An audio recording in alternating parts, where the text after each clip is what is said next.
Guys, welcome to Doña Conchita. And this is the view, guys. Yan. Yan, marami nang pumupunta dito, guys. Kaya, let's come to Doña Conchita, guys. So, kita mo yung mga kabundukan. And the lake, kala mo dagat yan, guys. That's Mainit Lake. Okay. Yan, maraming tao, guys. Happy sila. Andito yung ating Department of Tourism Officer of Caraga Region. Sir, ano masasabi nyo dito sa Doña Conchita? It's beyond beautiful. Okay, ano pa po, sir? Beautiful. Ayan. You should come and visit. Ayan. Bisitahan ko no nato diri. Ayan, guys, ang gwapo nating Thank you, sir, si Lito, Sir. for bringing us here. Yes. For documenting this. Si Sir Ricky Amores. Nick Amores, Mabuhay. ang ating certified. Wow. Ayan, Wow. Tourism Officer ng Caraga Region. Ito, guys. Ayan. Ayan sila. At hindi lang ganyan, guys. Kasama natin si Mayor.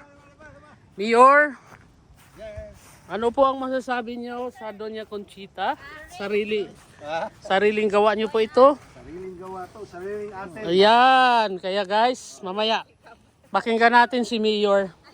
Sa ngayon, sama muna tayo sa picture with the tourism officers.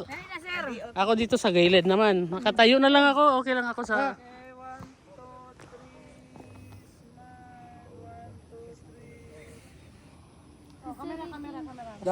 Poste na lang ako.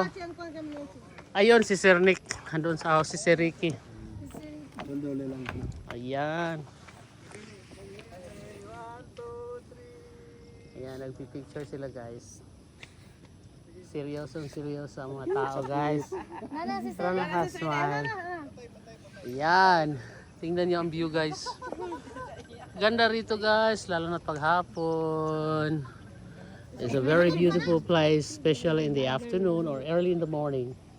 You can feel the ambience, the beauty, the breeze of the mountains. Ayan. Nandito na. Ayan. Continue naman. Paki-continue lang. Ayan. Pwede kahit malaking tao yan si Sir Ricky. Sino pwede makausap para mag-picture lang? Ayan na lang, hutro ha. Pindutan mo lang daw puti. Pindutin mo yung puti. Para tuloy-tuloy ang video. Yeah, let's go.